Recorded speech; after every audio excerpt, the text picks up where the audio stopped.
How the hell are you all out there? I bet you all look great. It is me once again, your favorite redacted football fan, coming to you, as always, from an undisclosed location. So, it's playoff time, baby. The Wildcard weekend is upon us, and we've got a pretty damn good slate of games, and I'm actually excited to watch these games, and that's new because, I'll be honest with you, the last couple of years, I just have not really enjoyed watching football like I have in the past, and I don't know, I guess it's easy to just blame it on the cloud of COVID all over everything. This just makes everything in life just blah. But I don't know, maybe that's it. I don't know. I just don't enjoy watching football like I used to. Maybe it's just the funk. I don't know. We'll see. But that being said, there's a damn good slate of games this weekend. So what we're going to do is I'm going to talk about them. I'm going to give you my thoughts, tidbits, and of course my predictions for the game. So let's get started. First off, today, later on this afternoon / early evening, we have the Raiders at the Bengals. And this is a tough one to pick here, honestly, because this is pretty evenly matched. Now, granted, Joe Burrow is looking like the truth for the Cincinnati, and he was rested. Him and Joe Mixon were both rested last week. Mixon's got a little bit of an ankle issue, and there's a slight minor knee injury for Joe Burrow. Doesn't look like it's going to be too serious, but they held him out last week, obviously, because they had nothing to play for. They already won their division, so that's one thing that worries me, because Joe Burrow takes a lot of hits. That offensive line is terrible, and that's going to be the key to this game, honestly, is can they keep Joe Burrow upright? Because if Joe Burrow gets time to throw and he hits Jamar Chase, this game's going to be over quick, because Jamar Chase is the straight-up truth. And Joe Mixon, he's a pretty decent player, too, out of the backfield, a good running game. If they can get that going and establish the line of scrimmage, they can win. But the Raiders are not going to go away quietly, because this team is, they've battled a hell of a lot of adversity this year. All the tragedies, the issue with Gruden and his resignation and all the stuff surrounding it, and obviously the Henry Ruggs situation, it's been pretty turbulent, and no one would have honestly blamed the Raiders if they just kind of packed it in and said, we'll just wait till next year. But by God, they didn't. Playing hard, playing tough, and they do not quit. They're not, I don't think, top to bottom, they're as talented as the Bengals team. But, like I said, teams like the Raiders playing with house money in the playoffs are very dangerous because it's a whole different ballgame in the playoffs. But for the Raiders to win, obviously, they need Derek Carr to be the good Derek Carr, because there's a lot of... Derek Carr is very up and down, very Jekyll and Hyde, but when he's dialed in, Derek Carr is he can light you up if he's dialed in, but there's also times where you're like, how the hell is he even in this league? I mean, we need Derek Carr to play like Derek Carr, not David Carr, basically. That's what you Raiders fans need. That's the biggest thing you need. And on defense, obviously, you need Max Crosby and Yannick Ngakoue to just absolutely go nuts. Harass Burrow all day. You put pressure on him, force him into mistakes, hit him. That's how you win. You have to win the battle at the line of scrimmage, and that's for pretty much all of these games, in my opinion. Like I said, I don't care how much football has changed and how much it quote-unquote evolves. You win the battle at the line of scrimmage.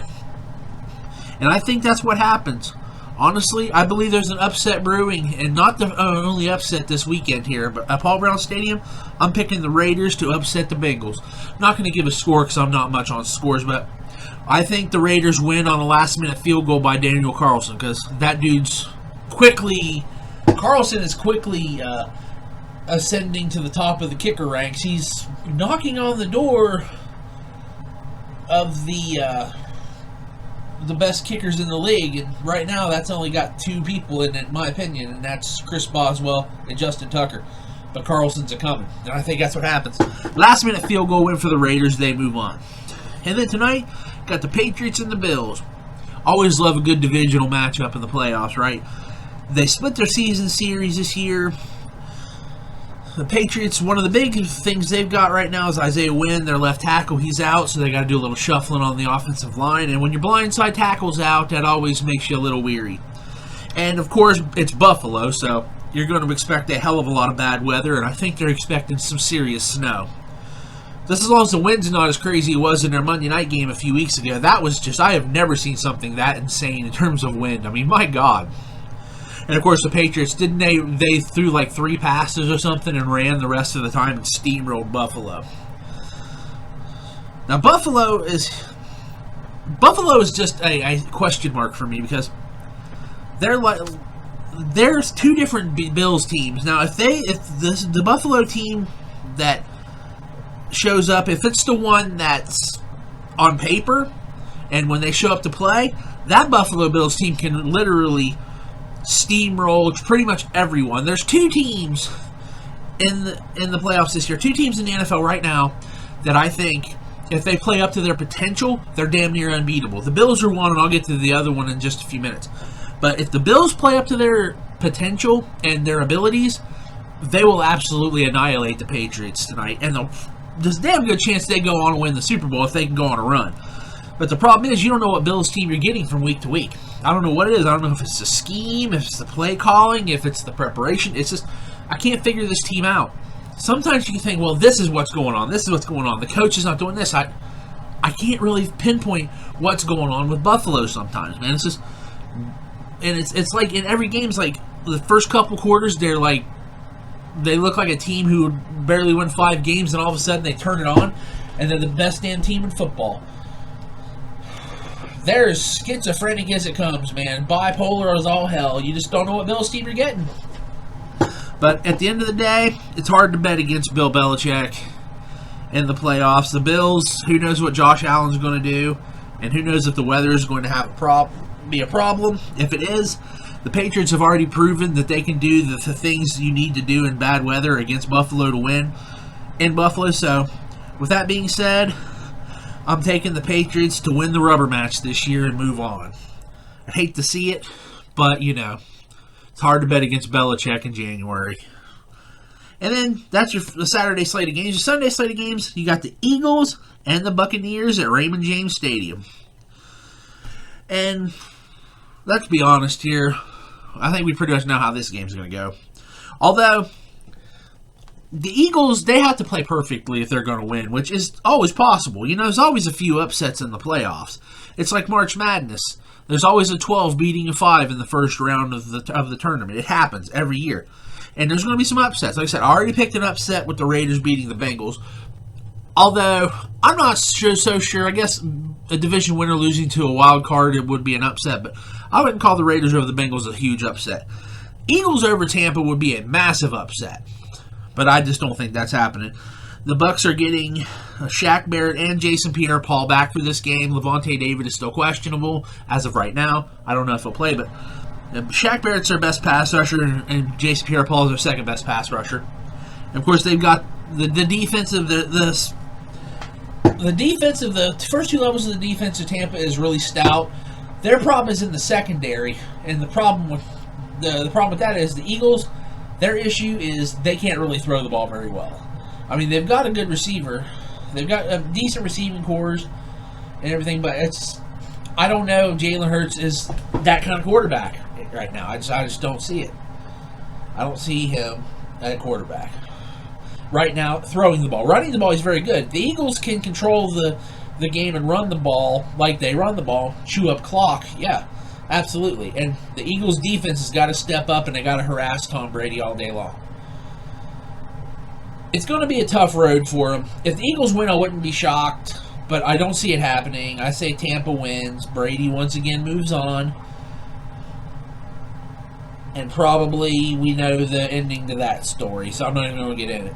But yeah, Tampa wins this game. But if the Eagles were to pull off the upset, one, I would love it to get Tom Brady the hell out of the playoffs and all that good stuff. But at the end of the day, the Eagles aren't ready. They had a good season. They made it to the playoffs, but they're still couple, 2-3 years away from being a viable playoff threat. So I'm going with Tampa in this game.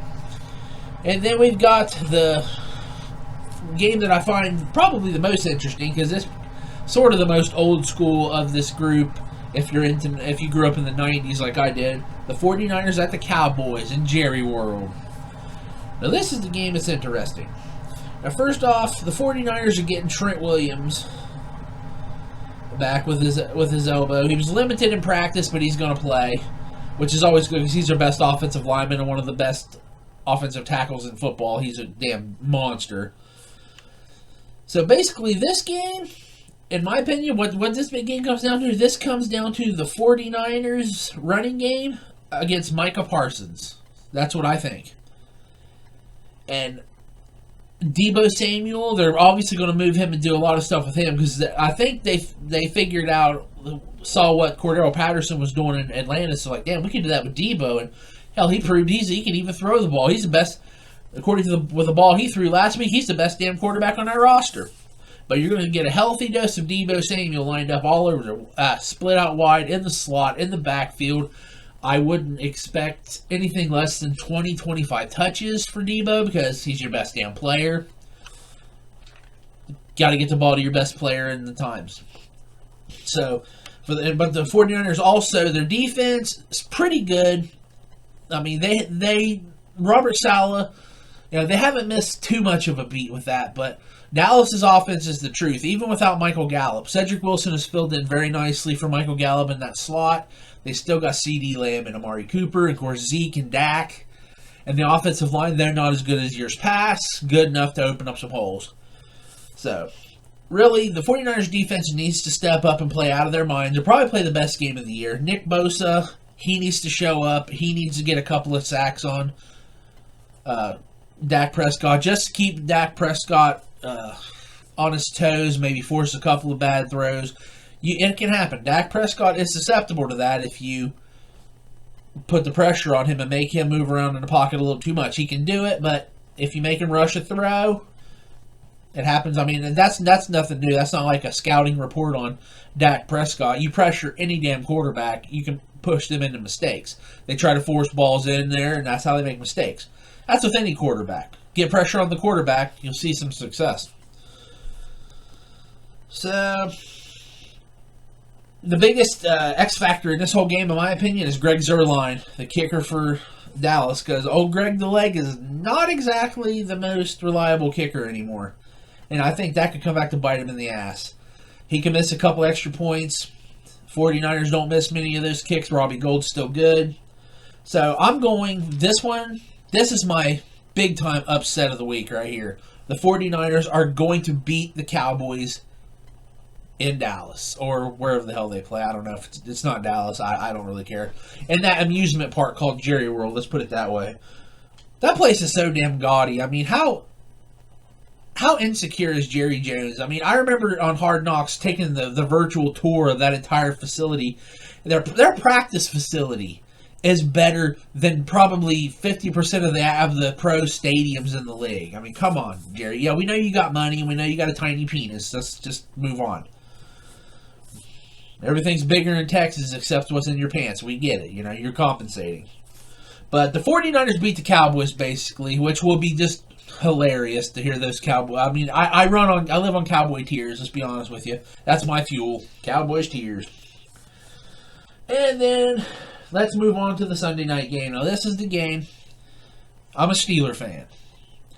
Everybody knows I'm a Steeler fan on Twitter, but I'm also a realist. I'm not that kind of fan who blindly follows and loves everything they do. I'm going to criticize the shit out of them. I always have, always will. I'm big on accountability. They may not be, but I am. So, word is of breaking news. It looks like all signs point to Juju Smith-Schuster being activated. So, that's interesting. I'm not sure what exactly we're going to get out of Juju at this point. Because, let's face it, we weren't getting a whole hell of a lot out of Juju before he got hurt. He had like 15 catches for 129 yards. And he had a 1-yard rushing touchdown on a jet sweep. So it's not like he was lighting it up before he got hurt. But I guess that's one more player you have to account for. So that helps. At least he takes some attention away from other guys. So I guess in that sense, having him back in the lineup will be a good thing. But let's see. He'll probably do a nice TikTok dance on the 50-yard line in Arrowhead. Yeah, let's just piss off the team, though, why don't we? But that's what happens. And, of course, Najee Harris is he's questionable right now, quote-unquote questionable with that elbow injury. He was limited in practice, but I believe he'll play. I mean, he came back to play the last game. Yeah, nice. It was a hyperextension. Good. It didn't look good when he first did it, but he hyperextended the elbow. But I figured, put a brace on it, tape it up, take a needle. He'll play this week, and we'll see. People have talked about how he hasn't fumbled all year. Hold up, knock on wood. So we'll see what happens with ball security and all that good stuff. But I expect Najee to play, which we need Najee to play. He's obviously our best running back. Our running back crop sucks. We need to really revamp that running back room in the offseason, but I'll get to that in the offseason. And, fate may be on our side, too, because the last playoff win the Steelers had was actually in, 2016 in Arrowhead Stadium against the 2-seeded Chiefs. Thanks to, I think, 5 or 6 field goals from Chris Boswell. So, Boswell, Boss is going to show up, and if it comes down to a Boswell field goal, I'm pretty damn confident Steelers can win this game. But obviously the biggest question mark is the defense. Once again, Travis Kelce. I think that's the key. You've got to try to stop Travis Kelce because Clyde Edwards-Helaire, he's not going to play, I don't believe. They still got some decent other talented running backs, but Edwards-Helaire, he is a talented dual-threat running back, so that's one guy you don't have to worry about. And who knows what's going on with Tyreek Hill and that little heel injury he had last week, thanks to that shitty field in Denver. So maybe he's a step slower. I mean, you hate to see anyone get hurt, and as long as it's not permanent, but if the heel injury is still bothering him and that makes him a little slower than normal, that can only help us. But we've got to stop Travis Kelce. That is the biggest question mark is, can we stop Travis Kelce? Not just us. Can anyone stop Travis Kelce? That dude is, he may be kind of douchey in real life, but this is a hell of a tight end, man. He is just a threat. So we're definitely going to have to play our best game. Our linebackers are going to have to be really heads up, Johnny on the spot. That means you, Devin Bush, and Joe Schobert, Robert Spillane. You're going to have to play the game of your lives here. You're going to have to concentrate on stopping the run and keeping an eye on Kelce.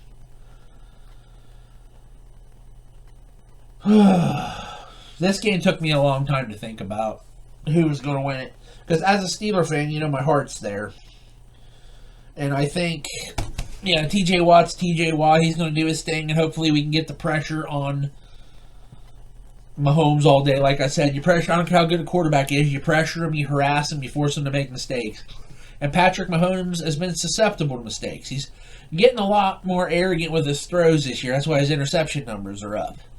He's a gunslinger, and he will take a chance, but we have to make sure if we have a chance to get an interception, we've got to secure that ball. But like I said, this game, like any other, you got to control the line of scrimmage. Our offensive line, we need to run the ball. And the Chiefs' defense has been pretty stout, especially since they traded for Melvin Ingram, which is another story. Melvin Ingram playing the team that traded him. And like I said, a lot of people, their defense got better when they added Melvin Ingram, and it's not necessarily because of Melvin Ingram himself. It was just Melvin Ingram playing on the outside, which allowed Chris Jones to move to the inside of the defensive line where he's more effective, and that just made their defensive dynamic a lot better. So, I don't know what we're going to do with the center position. I don't know if we're going to start that J.C. Hausenbooger, whatever his name is. He was pretty good. He looked good. He looked like a more natural center, maybe Kendrick Green. I wouldn't hate if they started Kendrick Green over either Leglu or whatever the hell that guy's name is, or even Trey Turner, because Trey Turner has been garbage this year. I mean, the offensive line as a whole has been garbage this year, but it's not good. But we'll see what happens. Whoever starts, hopefully just don't start Green at center. He's proved that he's not a center, and I'll go more in depth on that now in my offseason preview of needs and what needs to be done and my thoughts on that whole thing. But the offensive line and the defensive line, they both need to establish dominance at the line of scrimmage. The defensive line, the injuries and everything, hopefully they bring their A game in the playoffs. It would have been nice to have Stephen Tuitt. I don't know what's going on with Tuitt. I don't know if it's an injury or if it's just a personal issue or whatever. I mean, honestly, I don't know. I know he was a little nicked up with the knee. Maybe that's bad, or maybe it's the personal issue because I believe his brother was killed or died early in the preseason or something. I don't know if that's affected him to be out all year. I'm not sure. I can't really speculate because I don't know.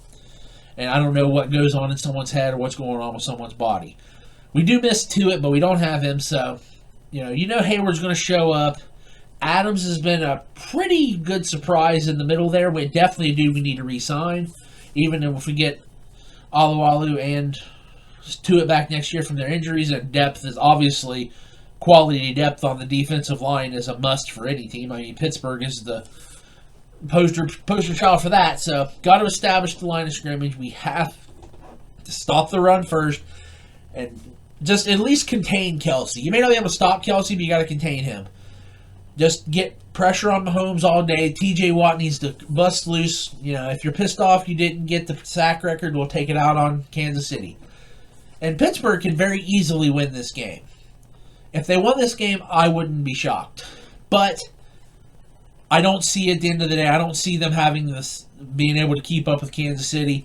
I think they're like a 12-point underdog right now, which I don't think they're going to get beat by 12 points. I would take Pittsburgh in the points because I don't think they're going to get embarrassed and steamrolled like they did in Kansas City a few weeks ago, but I don't see them winning this game. I see them putting up a fight in Ben's maybe last game.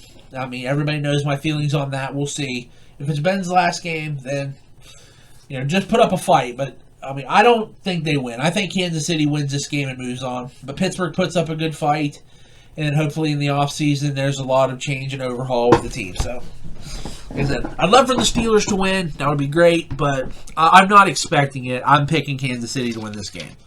But, hey, I've been wrong before, and I'll be wrong again, so who knows.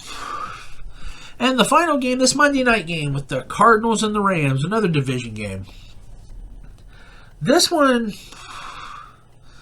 there's so many question marks with both of these teams. Obviously with the Cardinals, what are they going to do? Cliff Kingsbury's first playoff game as a coach. Kyler Murray, he hasn't been as efficient since coming back. He hasn't been bad by any means, but he wasn't the same player coming back from his injury as he was before the injury, and my fantasy team can attest to that. Thanks a lot for that one. But they've still got the firepower. They're obviously not going to have Hopkins with the game. A.J. Green can step up. He's not what he once was, but he can still be a pretty damn effective guy and a good leader. And so, but this game is going to have to be Edmonds and Connor basically taking it over. I wouldn't be surprised if both of them get 15, 20 touches between each today. Just do that. Connor's been playing like a man possessed. I mean, I'm happy for him that he found success in Arizona. I just wish he could have had the kind of durability in Pittsburgh that he had here, because it would have been nice to see that. But, I got no problem with Connor, and I think I salute him, and I'm glad he's having a hell of a season with Arizona, and he's a big reason why they're in the playoffs right now. And the Rams, basically, it's all on Matthew Stafford. Which Matthew Stafford are you getting? Are you getting the Matthew Stafford dialed in, just throwing dimes downfield to Cooper Kupp? Or are you getting the Matthew Stafford that you know from Detroit that just kind of crumbles in the big situation? I don't know. I'm a fan of Matthew Stafford. I'd like to see him make a run in the playoffs. I just don't know. I just don't know what Matthew Stafford's going to show up, because if he's on his game, he could sling this team all the way to the Super Bowl to play on their home field. But I'm not sure if it happens. It just all depends on Matthew Stafford. That being said, Sean McVay cannot put the whole game on Matthew Stafford's shoulders. It's not going to work that way. So if I were him, I would establish the run. You got Cam Akers back, Sony Michel. It's they're not great running backs, but they're good enough to running backs to establish the running game. And of course, with the Rams defense, they're tough. Aaron Donald is Aaron Donald. He's one of the few defensive players in the league, a handful of defensive players in the league who can literally single-handedly take over a game, like a TJ Watt or a Micah Parsons. Obviously they're in that category of the elite players. So the Cardinals got their work cut out for them. Aaron Donald is Aaron Donald. Dude looks like freaking Thanos. And he can take over the game, but it's all really going to rest on the game plan and how they use Matthew Stafford. If they make Matthew Stafford throw 40 or 50 times a game, Rams have no chance of really making any noise in the playoffs. But if they can establish the run get some play action going, get Stafford into a groove to where Stafford can play to his strengths, then they absolutely can make a run. So this game right here is a toss-up. You know, those division matchups, anything can happen in those division matchups in the playoffs, but I say the Rams win. I'm picking the Rams to win. So that's basically, those are my predictions. I got the Raiders beating the Bengals in what some people would call an upset. I necessarily wouldn't. I got the Patriots beating the Bills that some people would call an upset. I don't call that an upset. That's pretty evenly matched. Like, those two games, too evenly matched. The Eagles in Tampa, I've got Tampa winning that game, obviously, and probably fairly easily. The Eagles are good, but they're not ready yet. 49ers and Cowboys. Now, here's my big upset of the week, obviously. I got the 49ers beating the Cowboys in Jerry World. I just love to hear those Cowboys fans cry. That's fuel to me. That just brings joy to my heart. And the Steelers and Chiefs, you know, my heart says pick the Steelers because, you know, they're my team, but common sense tells me no. Because, let's face it, the Steelers are the worst team in the playoffs. They really don't deserve to be in the playoffs, but this is a team that just won't die. It's just like in the movie The Crow with Fun Boy saying, "Don't you ever fucking die?" No, this team doesn't die. It's like Jason Voorhees or Victor Crowley. It doesn't matter what you do to them, set them on fire, chop them up, stab them, shoot them. They just keep coming after you, man. They're the damn Terminator. And that team can be dangerous. Any team can catch fire. But I got the Chiefs beating the Steelers in Ben's maybe last game, who knows.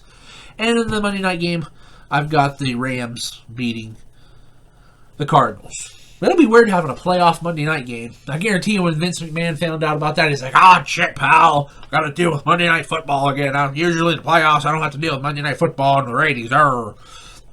So sorry, Vinnie Mac, but you got to deal with it at least one more week. So let me know in the comments what you think.